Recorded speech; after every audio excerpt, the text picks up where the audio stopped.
दुर्बल है लघुचाप जनित वर्षा किंतु चाषी आनी दुख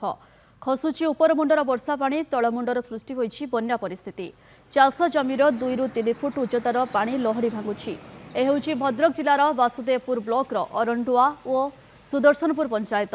उपरमुंडर बन्या जल तलकु गड़िबारु फुलुछि कांसबांस और गमेई नदी फल चाष जमीर लहरी मारुछि बन्या पानी। एने चाषी सहित अधिक आलोचना करिसेंति आम वासुदेवपुर प्रतिनिधि रमाकांत डांगुआ।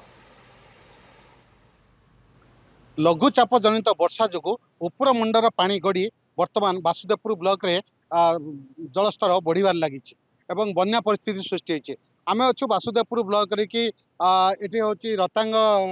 बरंडुआ पंचायत रतांग ग्राम रे कि ये किसी चाषी अच्छा जो चाषी मान आम पचारि बुझा तो ये जो पानी वृद्धि पाँच कौन ये क्षयक्षति घटुची। हाँ मो ना श्याम सुंदर नायक मु रतांग ग्राम अधिवासी आमर मुख्यतः चाष जमी पर आम निर्भर कर माने धान चाष आमर मुख्य जीविका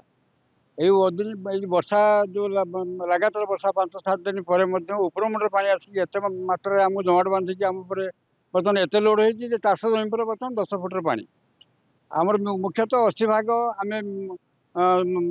बुणा जमी कर 20 भाग जमी रुआ रखी था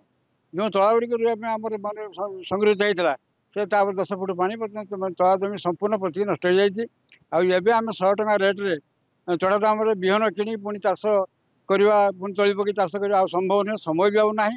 तेणु आम चाष ए वर्ष कौन से आम चाष ठिया करें ये वर्ष आमर ना तेणु आम सरकार निकट में आशा करूँ ये क्षयक्षति बाबद सरकार अनुदान किसी आमको मिलता आम निश्चित उपकृत हूँ। चाष जमी बन्या पानी लहरी खेलुची कौन कहे आपंकर जमी केते क्षयक्षति घटी। नमस्कार मु मीनाक्षी नायक रत्न ग्रामवासी आमर 2 कि 3 माड़ हम चाष करूँ बुणी तला भी पकईलु आम सबू पानी मड़ी लोन करके आम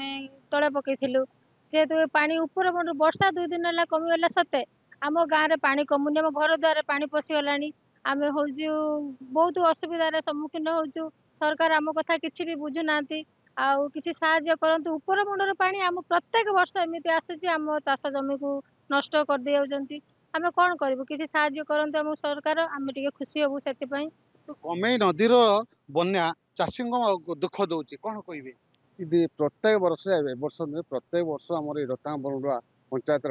लस चली ये चाष कर बहुत भी लस पड़ आउ गोटे काल अच्छे अक्टोबर अक्टोबर भी से आम आज तो एमती है अक्टोबर अच्छी कि चाष आम करें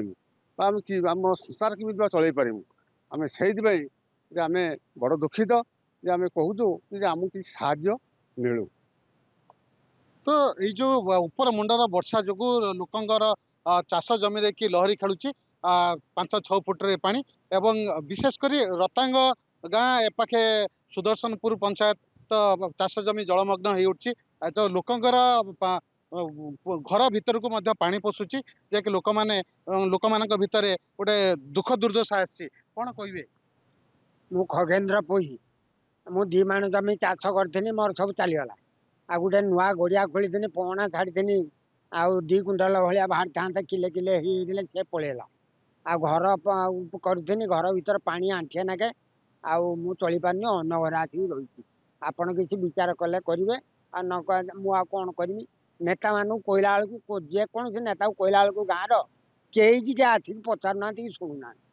ये कथा आपण मान्य मारे चाष जमी लहरी खेलुची पानी एवं सरकार साहाय्य को अपेक्षा कर ग्रामवासी माने। वासुदेवपुर रमाकांत डांगुआ नंदीघोष टीवी।